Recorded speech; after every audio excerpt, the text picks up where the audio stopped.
네, 안녕하세요. 그래서 지난 시간에 이어서 우리 문법 정리, 품사에 관해서 정리를 좀 해보도록 하겠습니다. 지난 시간에 우리가 명사에 대해서 정리를 했었지.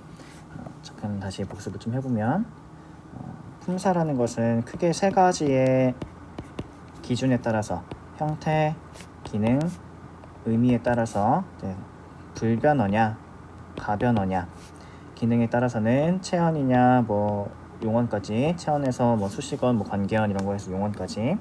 자, 그 다음에 의미에 따라서는 명사부터 대명사, 수사, 관형사, 부사 이런 것들이 있다. 자, 이런 세 가지 기준에 따라서 품사를 9가지로 나눌 수가 있다. 그래서 우리는 한국어의 품사는 총 9품사다라는 것까지 정리를 했었습니다.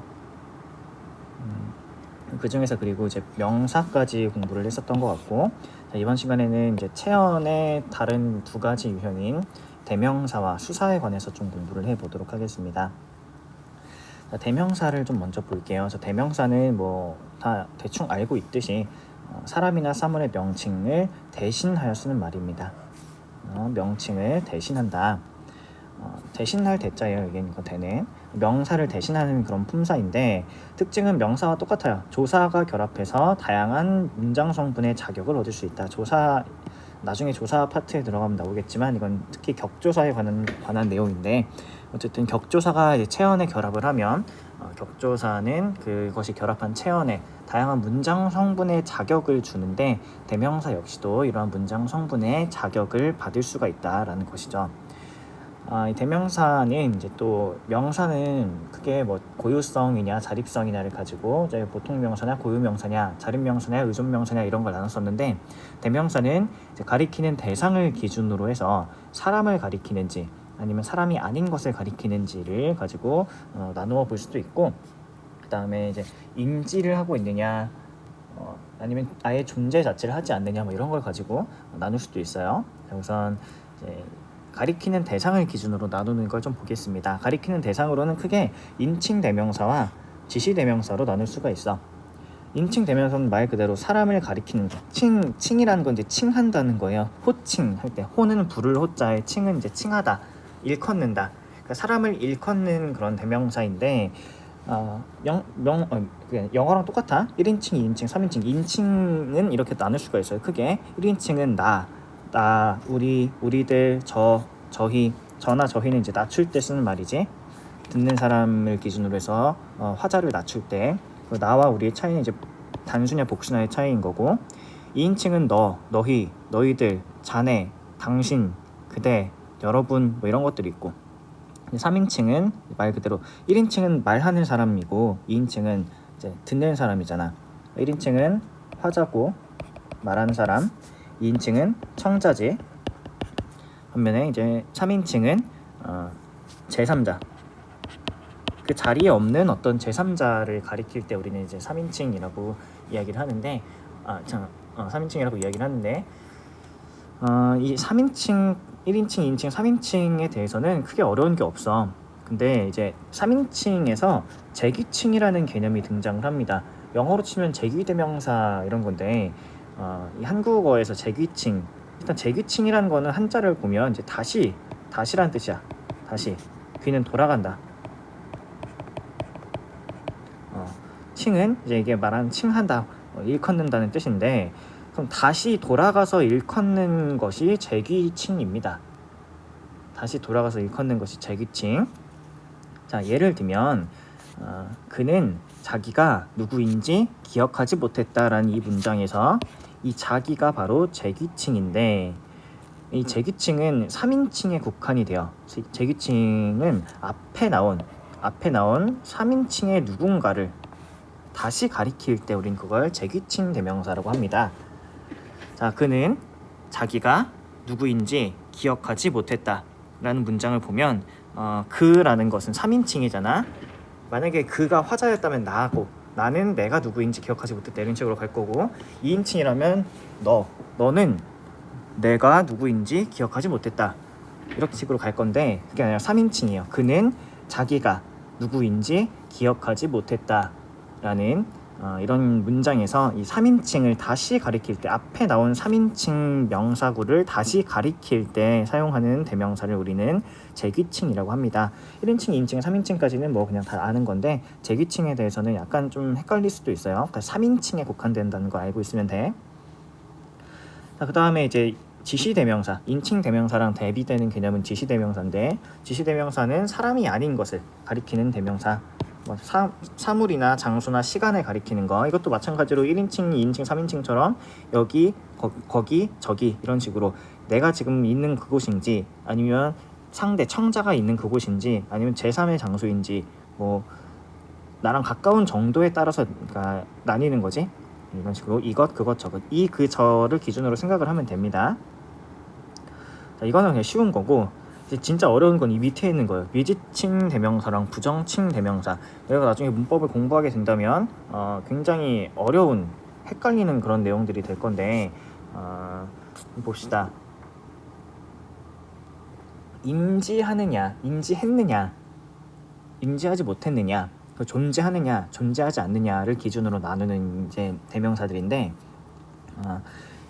미지칭은 미는 아닐 미자예요. 아니다. 지는 알다. 지 인지한다는 거야. 인지하지 못하는, 인지하지 않고 있는, 인지하지 못한 누군가. 그런 미지의 누군가 혹은 미지의 어떤 것, 미지의 어떤 시간을 가리키는 것이 미지칭이에요. 미지의 어떤 것. 반면에 부정칭은 아니잖아. 이것도 이건 정하다. 정해져 있지 않아. 그러니까 존재하지 않는다고 생각을 하면 돼요. 존재하지 않는 어떤 것을 가리키는 게 부정칭이야. 말장난하는 것 같아요. 굉장히 어려워. 미지칭의 예시를 좀 보면 거기 누구니? 라고 물어보는 거야. 예를 들어서 내가 집 안에 있어. 근데 집 밖에서 발소리가 막 들려. 그래서 거기 누구니? 라고 물어볼 때 존재를 하긴 해. 분명히 누군가가 밖에 있다는 건 알아.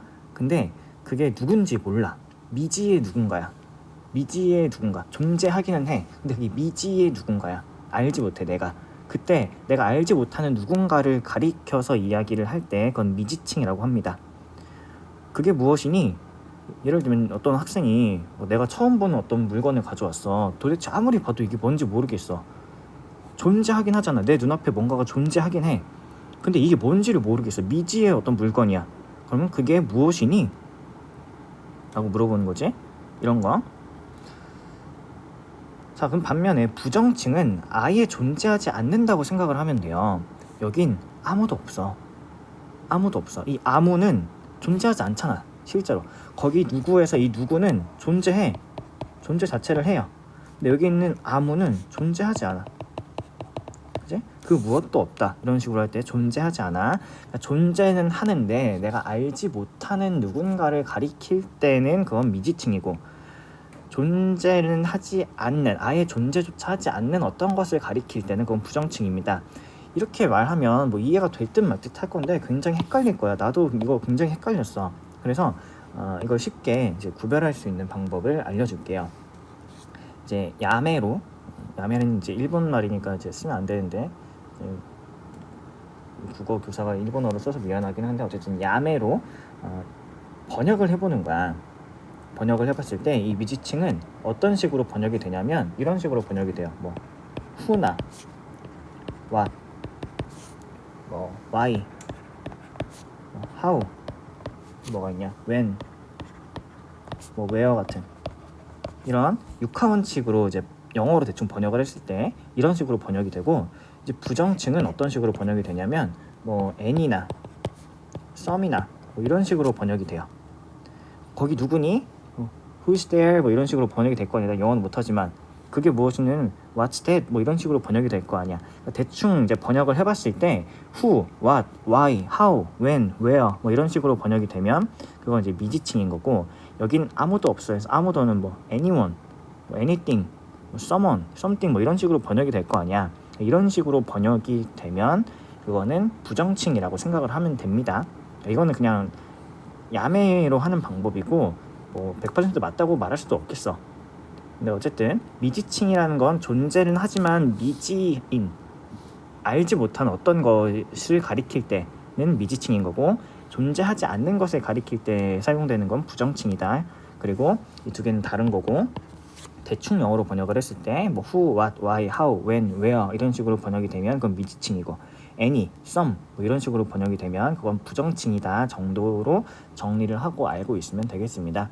굉장히 헷갈릴 거예요. 앞으로 문제를 많이 풀어보면서 잘 내면화를 하면 될 겁니다. 그러면 좀 이제 대명사는 이렇게 해서 넘어갈게요. 뭐 그렇게 어려운 개념도 아니고 뭐 미지칭, 부정칭, 제기칭 정도를 빼면 그렇게 어려운 거 아니니까 넘어가면 되고, 이제 수사에 대해서 공부를 해보겠습니다. 수사도 막 그렇게 어렵진 않아. 수사는 말 그대로 사물의 수량이나 순서, 수량이나 어떤 순서를 나타내는, 숫자를 나타낸다고 생각을 하면 돼. 숫자를 나타내는 품사. 특징은 수사도 이제 체언이기 때문에 체언에는 종류가 세 가지가 있지. 체언에는 명사, 대명사, 수사가 있잖아. 이 뒤에 특징은, 이 세 개의 특징은 뭐냐면 이 뒤에 조사가 결합할 수 있다는 거지. 조사가 결합한다는 건 문장 성분에 자격을 준다는 거지. 주어니 뭐 목적어니 이런 자격을 준다는 거. 그러니까 수사도 이런 주어나 목적어나 이런 게 될 수 있다는 뜻이겠지. 그러면 자, 이 수사는 크게 그냥 양수사와 서수사로 나뉩니다. 양이라는 건 이제 수량, 얼마나 많은지를 나타내는 거고, 서는 순서 서자야. 순서를 나타내는 거예요. 그래서 뭐 예를 들면 사과 2개 중에 하나만 먹어라. 이건 이제 개수를 의미하는 거잖아, 수량. 그러니까 이건 양수사가 되는 거고, 공부를 할 때는 첫째, 이해를 해야 하고, 둘째, 암기를 해야 한다. 이건 이제 순서를 정해주는 거잖아, 순서. 이건 첫째고, 이건 둘째. 또 순서를 알려주는 거지. 그러니까 이런 거는 이제 서수사라고 하는데, 수사 자체만 놓고 봤을 때는 그렇게 어렵지 않아. 문제는 이제 뒤에 나오는 관형사와 같이 놨을 때가 어려운데, 수사에 대해서 제일 이제 우리가 유념하고 있어야 하는 건 조사가 결합할 수 있다. 이걸 잘 유념하면 되겠습니다. 이제 조금 이따가 이제 수관형사라는 게 나올 건데, 그 수관형사와 수사의 차이는 이제 조사가 결합할 수 있냐 없냐야. 어쨌든 수사도 이제 체언의 일종이기 때문에 조사가 결합할 수 있다는 것만 기억을 좀 해놓고 넘어갑시다. 그렇게 어려운 내용이 아니니까. 자, 관형사. 자, 이쯤 되면 이제 엄청나게 헷갈려해. 공부를 대충 한 애들은 엄청 헷갈려해. 뭘 헷갈려하냐? 관형사랑 관형어를 엄청 헷갈려 하겠지, 당연히. 부사랑 부사어를 헷갈려 하겠지. 그러니까 내가 계속 강조를 했던 것처럼 문법을 공부할 때는 차원을 나누어서 생각을 해야 되고, 단어 차원이냐 문장 차원이냐. 단어 차원에서는 사로 끝나는 것들이 다 나타나는 거고, 문장 성분 차원에서는 어로 끝나는 것들이 나타나겠지. 관형사는 품사고 관형어는 문장 성분이에요. 관형사는 품사고 관형어는 문장 성분. 한번 좀 봅시다. 자, 관형사는 체언을 꾸미는 말이지. 체언을 꾸며주는 거지. 그치? 관형어도 체언을 꾸며줬잖아. 관형사는 단어의 성격 자체가 단어를 꾸며주기 위해서 만들어진 거야. 관형어는 문장 성분, 문장에서 역할이 우연히 뭐 체언을 꾸며준 역할을 떠맡게 된 그런 건데, 관형사는 물론 관형사가 문장 성분이 돼서 문장으로 이제 옮겨져서 관형어가 되면 당연히 체언을 꾸며주지. 근데 단어 차원에서조차 얘는 그냥 애초에 체언을 꾸며주기 위해 만들어진 말이에요.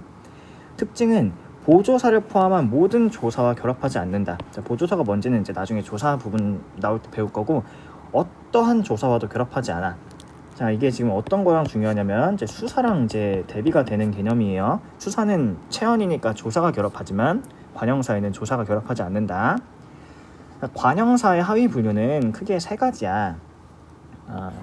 성상 관형사냐, 지시 관형사냐, 수 관형사냐. 뭐 이걸 다 외울 필요는 없을 것 같아. 외우는 건 이제 고등학교 올라가서 외우면 될 것 같고, 그냥 이제 이런 게 있다 정도만 이제 알고 가면 될 것 같아요. 성상이라는 건 성질, 상태야. 약간 형용사 같은 거지. 형용사도 이제 성질과 상태를 나타내잖아.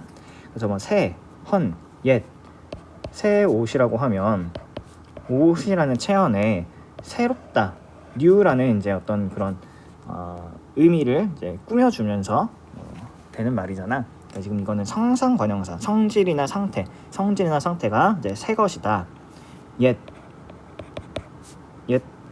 옛도 마찬가지로 뒤에 오는 체언에 뭐가 있을까? 옛 학생, 이라고 하면 학생이라는 체언을 꾸며주는 말이지. 옛이라는 어떤 성질이나 상태를 부여해 주는 거지. 자, 이런 건 성상관형사라고 하고, 지시하는 거, 이 책상 이런 거잖아. 그냥 책상이 아니야. 이 책상이야. 그 꽃, 그냥 꽃이 아니고 그 꽃이지. 이렇게 지시를 하는 그런 역할을 하기도 하고, 이제 수관형사가 계속 나오는 이제 헷갈리는 건데, 수관형사가 이제 숫자를 나타내는 관형사인데, 뭐 한 사람이 있다 이런 식으로 한다면, 이 사람이라는 체언을 꾸며주잖아. 한이라는 관형사가, 관형어가 꾸며주는 거지만 엄밀하게는 뭐 어쨌든 수를 나타내는 관형사인 거야. 이거는 수를 나타내는 관형사. 그래서 이제 수사와 헷갈리는 거예요. 수사도 수를 나타내는 말이고 수관형사도 수를 나타내는 말이잖아. 두 개는 이제 엄밀히 말하면 달라요. 수사는 체언이고 관형사는 수식언이잖아, 애초에. 그리고 아까부터 계속 얘기하지만 수사에는 조사가 결합할 수 있는 반면에 관형사, 수관형사에는 조사가 결합할 수 없어. 뭐 수사는 수사가 아까 뭐지? 사과 한 개만 먹어라. 사과 하나? 그냥 하나? 이거 하나였나? 하나만 먹어라. 하나만 먹어라 해서 만이라는 조사가 결합할 수 있지만 한만 사람이 없다. 한만 사람이 있다. 이런 식으로 이제 만이 결합할 수 없지.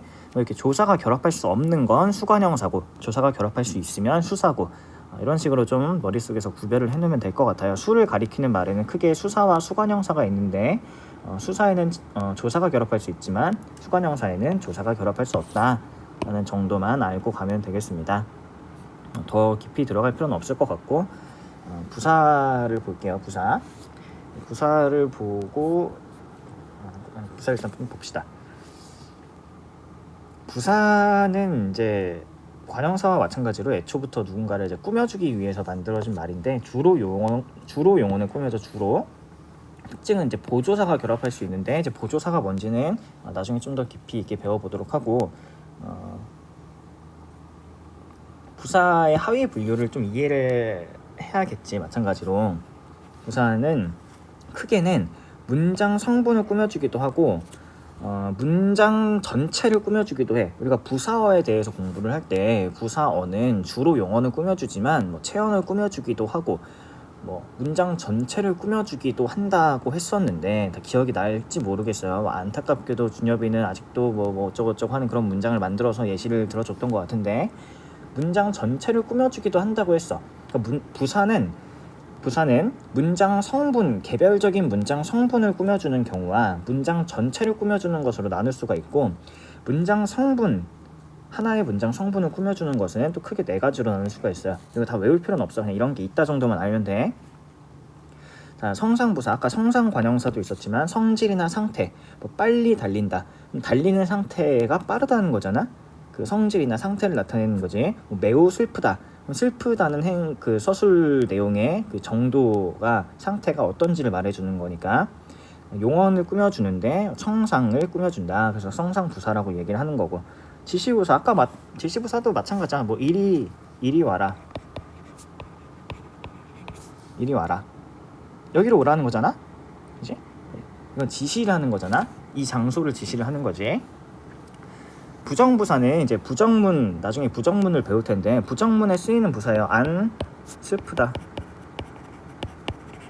못하다, 이런 거 부정하는 거. 슬프다라는 서술 내용과 하다라는 이제 서술 내용을 이제 부정하는 거지.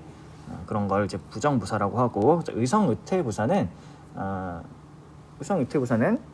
말 그대로 뭐 의성어, 의태어, 쾅쾅, 사뿐사뿐. 의성이라는 건 소리를 이제 흉내낸 거고, 의태라는 건 태는 모양, 형태잖아. 그걸 흉내낸 건데, 뭐 이런 것들이 있다. 뭐 크게 어렵지는 않고, 이제 문장부사, 문장 전체를 꾸며주는 부사로 넘어가 보면, 아까도 얘기했지만 부사어는 개별 문장 성분 하나를 꾸며줄 때도 있고 문장 전체를 꾸며줄 때도 있는데, 지금은 이제 문장 전체를 꾸며주는 예를 보면 크게는 양태부사와 접속부사로 나뉠 거예요. 접속부사부터 보면, 접속부사는 그냥 우리가 영어에서 접속사라고 하는 그런 말들이야. 그러나, 뭐 또는 영어로 치면 뭐 also 뭐 이런 거 있잖아. 그런 것이 이제 접속 부사예요. 접속이라는 건 문장 두 개를 연결해 준다는 얘기잖아. 접속해 준다고. 그러나라는 부사를 통해서 앞에 있는 것과 뒤에 있는 것을 이제 역접해 주는 거지. 앞에 있는 내용과 반대되는 내용들이 나오는 거. 뭐 또는 이라는 건 이제 나열하는 거고, 뭐 그래서, 따라서 뭐 이런 건 인과관계로 문장 두 개를 접속해 주는 거지. 뭐 이런 부사들이 있고, 양태부사라는 게 있는데, 양태부사라는 게 조금 뭐 양태라는 말을 들어본 적이 없으니까 헷갈릴 수도 있어요. 양태라는 게 뭔지를 이제 밑에서 설명을 좀 해줄게. 양태라는 건 문장 내용에 대한 화자의 태도예요. 자, 이게 좀 어려울 수 있다는 걸 알아. 어려울 것 같아. 나도 어려웠어. 이거 이해하는 게 어려울 것 같아. 그래서 좀 천천히 좀 차근차근 설명을 해줄게. 어떤 문장에는 이제 메시지가 있어. 내용이 있지? 화자가 이 내용을 어떻게 다루느냐 하는 심리적인 태도가 가미가 될 수 있어요. 어떤 상황에 대해서 화자가 자신의 심리적인 태도를 달리해서 말할 수가 있잖아. 그러지 않니? 뭐 어떤 상황이나 사건에 대해서 서로 다르게 반응하는 사람들이 있잖아. 뭐 예를 들면 뭐 학생들이 교사한테 욕을 했어. 너네가 나한테 선생님 진짜 못생겼네요 뭐 이런 식으로 욕을 했어. 어떤 선생님들은 여기에 대해서 이런 싸가지 없는 새끼 하고 반응을 할 수도 있겠지.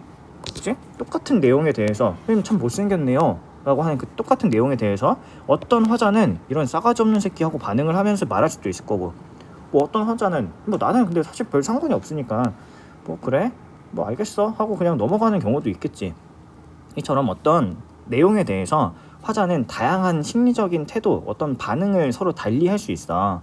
이 달리하는 이 심리적 태도를 우리는 양태라고 하는 거예요. 양태. 그래서 지금 보면은 예를 들어서 설명을 해놨는데 또 이거 설마를 벌써로 바꾼다는 거, 이거 설마가 아니라 벌써로 바꿔서 설명을 해볼게요. 벌써 밥 다 먹었어? 라는 문장을 볼게. 벌써 밥 다 먹었어? 라는 말을 들으면 우리는 화자가 이 문장을 만든 화자가 밥을 다 먹었다라는 문장의 내용에 대해서 예상하지 못해서 놀랐다는 태도를 보인다는 걸 알 수가 있지. 이 문장이 담고 있는 어떤 핵심적인 메시지는 밥을 다 먹었다는 거잖아. 밥을 다 먹은 상황이 있는 거잖아. 밥을 다 먹은 내용이 있는 거지. 거기에 대해서 우리는 화자가 놀랐다는 태도를 보인다는 걸 알 수가 있어. 벌써 밥 다 먹었어?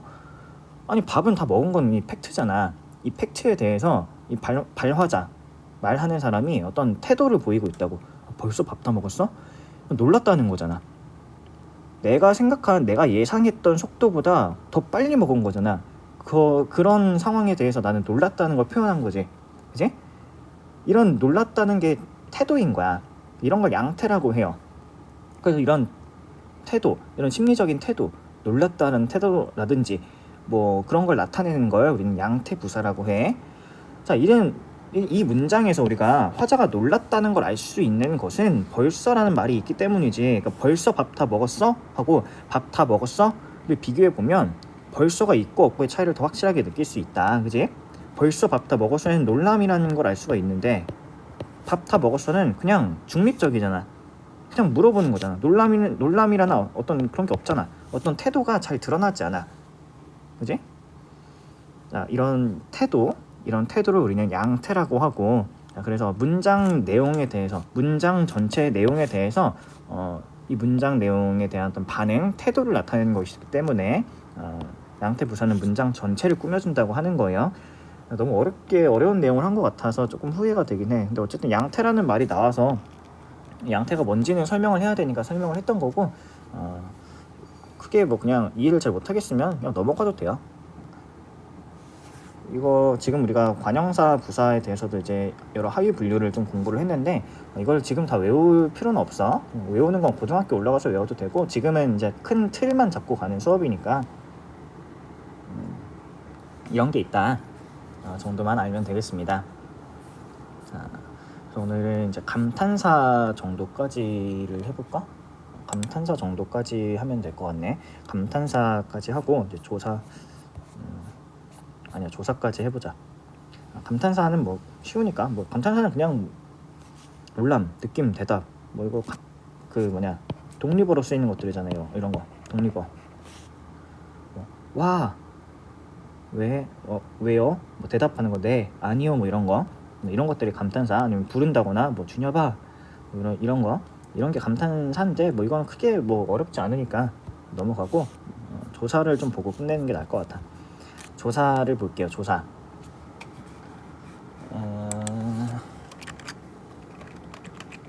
잠깐만.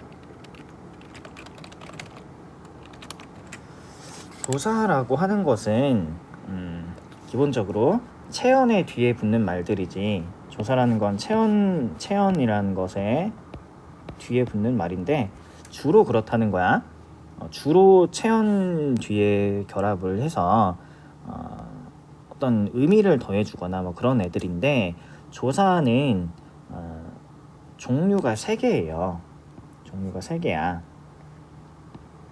조사는 종류가 3개고, 문장 내에서 단어들의 문법적인 관계를 나타내는 조사가 있고, 단어나 문장을 뭐 대등하게 이어주는 그런 조사가 있고, 특별한 뜻을 더해주는 조사가 있어요. 무슨 말이냐, 천천히 볼 건데, 체언 뒤에서 달라붙어서 이게 무슨 말이냐면 문장 성분에 자격을 준다는 거야.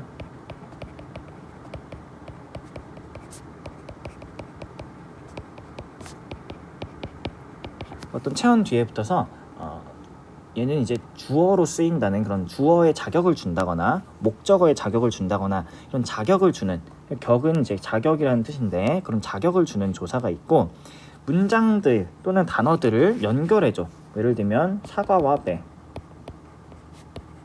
이런 식으로 연결해주는, 묶어주는 그런 역할을 하기도 하고, 보조사는 이제 특별한 뜻을 더해주는 거예요.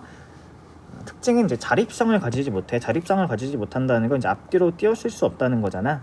자립성을 가지지 못해. 항상 체언 앞에 결합을 해야 되니까.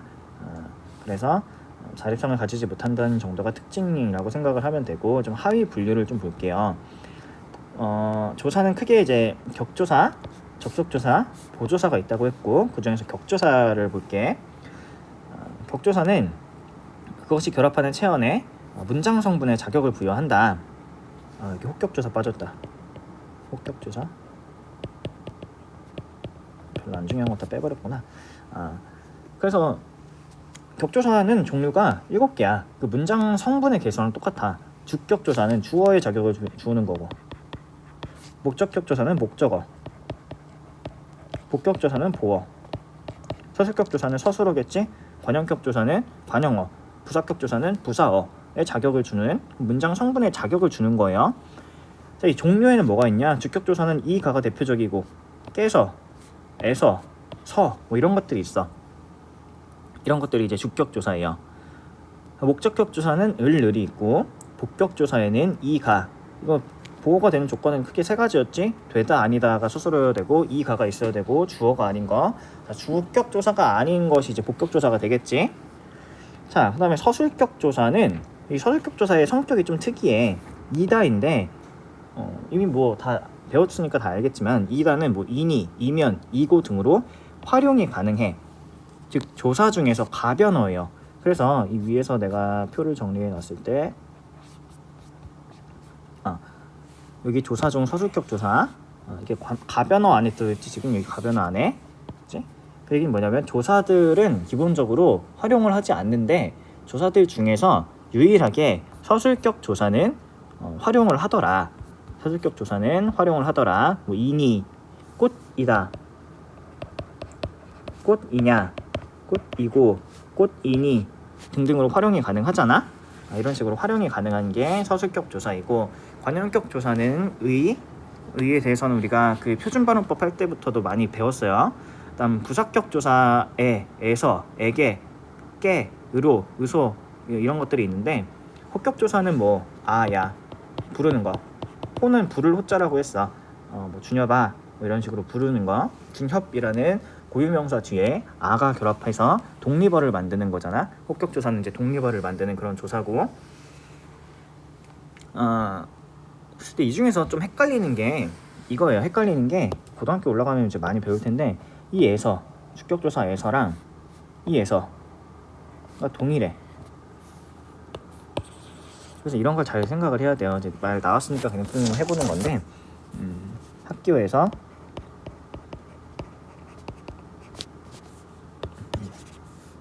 나는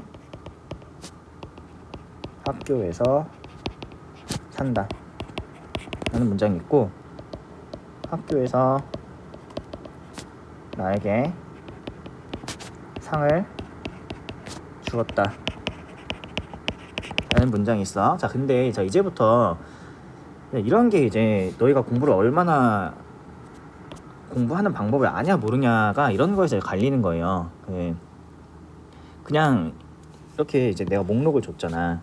그럼 이제 그냥 외우는 애들이 있어. 그냥 외우면 안 되지. 당연히 그냥 외우면 안 되지. 그냥 외우는 게 아니라 이해를 하고 외워야 되는데, 이해를 하지 않고 그냥 외우는 애들이 있어. 그냥 외우다 보면 그냥 이런 거에서 이제 문제에 부딪히는 거야. 나는 학교에서 산다와 학교에서 나에게 상을 주었다를 보면 여기에 에서가 동일해. 그럼 이제 이해를 할 줄 모르는 친구들은 그냥 무조건 외워서, 그러니까 시험 공부하기 위해서, 시험 점수 잘 받기 위해서 그냥 뭐 시험 보기 전날에 막 벼락치기해서 외우는 것처럼 외우는 친구들은 이제 이런 거에서 박살이 나는 건데, 문장 조사란 격조사, 지금 격조사를 배우니까 격조사는 그것이 결합한 체언에 문장 성분의 자격을 부여한다는 걸 이해를 못하면 이제 이런 거 틀리는 거야. 이 에서와 이 에서는 똑같은 에서지 생긴 건. 근데 그 역할이 달라. 나는 학교에서 산다 해서 이 학교에서의 문장 성분은 부사어예요. 내가 사는 장소, 이 서술 내용에 어떤 그 지점을 나타내는 거잖아. 이제 장소를 나타내는 거지. 이 학교에서의 에서는 부사어야. 그런데 밑에 있는 학교에서 나에게 상을 주었다, 아니면 뭐 정부에서 뭐 코로나 정책을 발표했다. 밑에 하나 더 써보자. 정부에서 정책을 발표했다. 자, 문장 성분 찾아봅시다. 제일 먼저 찾을 건 서술어잖아. 얘네 서술어야. 똑같은 빨간색이니까 얘네 둘 다 서술어야. 그럼 주었다의 주체, 발표했다의 주체가 누구냐? 학교에서 아니면 정부에서야. 학교에서 준 거고 정부에서 준 거잖아. 그치? 그럼 얘는 주어일 거 아니야. 그럼 여기 있는 에서와 여기 있는 에서가 생긴 건 똑같은 에서인데 종류가 다르다는 거야, 사실은. 얘는 부사격 조사고 얘는 주격 조사가 되겠지. 자, 고등학교 올라가면 이런 거 가지고 문제를 많이 내요.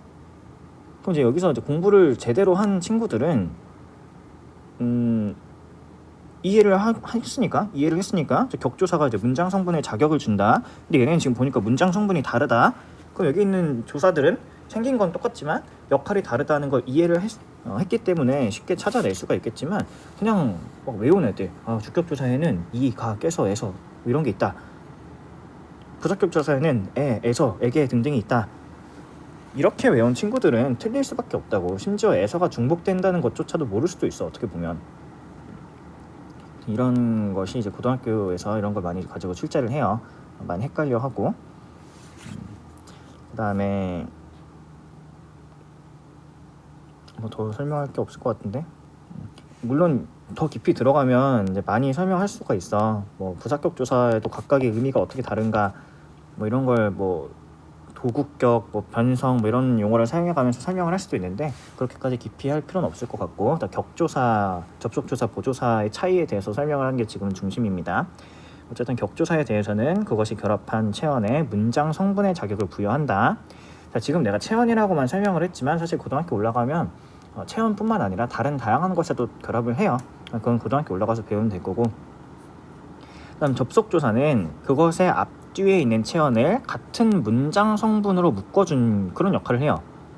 같은 문장 성분으로 묶어준다는 거 대등한 자격으로 묶어준다는 거야. 예를 들면 나는 사과와 배를 좋아한다는 사과하고 배를 동일한 목적으로 묶어주고 있는 거지. 이런 식으로 묶어주는 그런 걸 이제 접속조사라고 합니다. 그리고 이 문장은 사실 견문장이야. 왜 견문장이냐? 나는 사과를 좋아한다. 그리고 나는 배를 좋아한다. 라는 두 가지의 문장이 합해져서 하나의 문장이 된 거예요. 이제 중복되는 성분들 빠지고 나는 사과와 배를 좋아한다가 된 거지. 견문장이에요. 대등하게 이어져 있는 문장이야. 이거는 나는 배와 사과를 좋아한다 이렇게 바꿔도 상관이 없잖아. 어쨌든 이제 접속조사는 접속해주는 앞과 뒤에 있는 체언을 같은 문장 성분으로 접속해주는 그런 조사를 접속조사라고 합니다. 접속조사는 그런 애들이고, 그러니까 접속조사에는 그 문장 성분에 자격을 부여하는 기능은 없지. 접속조사는 이제 묶어주는 역할만 하는 애들이고, 격조사와 달리 접속조사에 대해서는 이제 견문장을 만든다는 것에 한 번 더 이제 집중을 해야 될 것 같고, 그다음 보조사. 보조사는 체언뿐만 아니라 관형사를 제외한 다양한 말에 결합해서 특정한 뜻을 더해줘요. 보조사에는 이것뿐만 아니라 이제 여러 가지가 있는데 이것만 일단 내가 대표적인 것만 가지고 왔어. 은는 화제나 대조 또는 강조의 의미를 더해줘요. 나는 기쁘지만 너는 슬프다. 이런 건 대조잖아. 대조. 코끼리가 코는 크다. 이 느는 이제 화제야. 코끼리가 코는 크네. 코는 커. 이 문장에서 화제, 말하고자 하는 그 중심이 되는 건 코잖아. 그지? 코끼리의 코. 이런 화제를 나타내는 그런 의미를 더해주기도 하고, 만, 도까지조차 마저는 서로 이제 반대되는 뜻, 배제를 하냐, 포함하냐. 요는 높임이에요. 저는요 학생이에요. 그래서 이런 요 높여주는 높임의 의미를 더해주는 그런 조사가 이제 보조사인데, 보조사와 격조사에 대해서 격조사에 대해서 특히 이제 주격조사에 대해서 좀 헷갈려하는 사람들이 많아. 이게 옛날식 교육을 받은 사람들이 학원 강사 또는 교사가 돼서 옛날 자기들이 배웠을 때 내용을 가지고 교육을 한다든지, 아니면 나는 영어 강사들이 이제 문법을 설명하면서 한국어 문법하고 영어 문법은 좀 다른 것 같은데, 그런 거에 대해서 이제 좀 잘못된 영향이 왔던 것 같아. 왜냐면 이제 지금은 이제 좀 덜 해졌지만 옛날에는 영어를 엄청 많이 공부를 시켰는데, 국어 문법은 옛날에는 별로 중요하지 않았고 영어 문법은 옛날에 엄청 중요했거든. 그러다 보니까 학생들이 국어 문법은 잘 공부를 안 했고 옛날에는 영어 문법만 엄청 공부를 했어. 그러다 보니까 영어 문법에서 적용되는 개념들을 국어 문법에 그대로 가져와서 적용을 한다든지, 그래서 막 품사의 개수를 헷갈려 한다든지, 관형사라는 개념을 이해를 못 한다든지, 이런 일들이 생겼어요. 그 중에 이제 하나가 이런 은는이가라는 개념인데, 아직까지도 은는이가라는 말을 들어본 친구들이 분명히 있을 거야. 어떤 사람들은 은는이가라는 말을 이제 쓰거든. 아직까지도. 은는이가라는 말을 언제 쓰냐? 주격조사를 가르칠 때 써요. 어떤 사람들은 주격조사에 은는이가가 있다고 가르쳐. 심각하게 잘못된 거예요. 이제는 이제 잘못된 거야. 은는은 주격조사가 아니에요. 만약에 은는이 주격조사라고 친다면 나는 밥은 먹었다 라는 문장은 주어 서술어로 이루어진 문장이 된다는 거야. 만약에 이게 주격조사라고 한다면. 근데 그렇지가 않잖아? 나는 밥은 먹었다. 의 문장 성분을 찾으라고 할 때 얘는 주어, 얘는 주어, 얘는 뭐 서술어 이렇게 하는 애들은 없을 거야. 얘는 주어고, 얘는 목적어고, 얘는 서술어잖아. 그지? 한국인이니까 알잖아. 한국인이니까. 이 문장은 내가 밥을 먹었다라는 문장에서 주격조사와 목적격 조사가 생략이 됐어. 격조사의 특징 중에 하나, 조사의 특징 중에 하나는 이제 생략이 잘 돼요. 왜냐면 다 알잖아. 한국인이니까 서로 말하는 사람들끼리 잘 알아. 경제적으로 말하고 싶어 해. 우리가 그 음운 변동을 배울 때 음운 변동의 가장 근본적인 원인은 발음을 쉽게 하기 위해서였잖아. 말하기도 쉽게 하고 싶은 거야. 그러니까 조사가 쉽게 생략이 되기도 해요. 어차피 다 아니까. 나 밥 먹었다 이렇게 얘기를 해도 이거 주어, 목적어와 서술어라는 걸 이제 다 알아. 한국어를 사용하는 사람들은 다 알잖아. 그래서 이제 생략이 됐어. 근데 그 자리에 보조사가 들어올 수가 있어. 이 자리에 보조사가 들어올 수가 있어. 이게 보조사의 특징이에요. 주격조사가 생략된 자리에 보조사가 들어올 수 있어. 그지? 그러다 보니까 어떤 사람들은 이 은는이가 이제 은는이가가 주어라고 가르쳐. 코끼리는 코가 크다 라거나 특히 은는이 이제 주어 자리에 많이 들어간단 말이야. 나는 못생겼다 라거나 이런 식으로 이 은는이 주어 자리에 많이 들어가기 때문에 어떤 사람들은 이 은는이 그냥 주격조사라고 가르쳐버렸어. 근데 그게 아니에요. 은는은 주격조사가 애초에 있었는데 그게 생략된 자리에 들어가 버린 것 뿐이야. 얘네한테 주격조사라고 말하면 안 되지.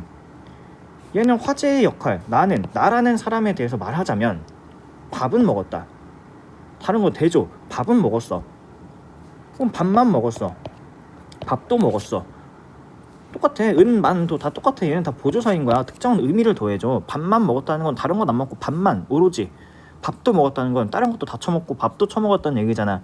이런 의미를 더해주는 것 뿐이지 은는 문장 성분의 자격을 부여해주지 못해요. 얘네가 문장 성분의 자격을 부여해준다면 얘가 주어 서술어 문장이 돼야 되는데 그럼 얘는 견문장이고 얘는 그럼 서술절이라고 봐야 돼? 아니잖아. 그래서 코끼리는 코가 길다도 마찬가지야. 이때는 이제 주격조사가 아니에요. 코끼리가 코가 길다라는 문장이 애초에 있었고 코끼리가 코가 길다라는 문장이 애초에 있었고 그 중에서 가가 다 생략이 됐어. 코끼리 코 길다가 됐고 여기에 이제 보조사들이 들어와서 코끼리는 코가 길다가 된 것뿐이지 뭐 얘네가 어떤 문장 성분의 자격을 부여해 준다고 말할 수는 없어. 은는이가로 외우면 안 된다는 뜻이에요. 은는이가로 가르치는 사람들이 물론 있겠지. 있었을 것이고 앞으로는 이제 은는이가라고 외우면 안 되고 이 가만 주격조사예요. 은는은 보조사다. 그렇게 알면 되겠습니다. 오늘은 이제 여기까지 하고 좀 수업 시간이 길어진 것 같은데 나머지는 또 다음 시간에 이어서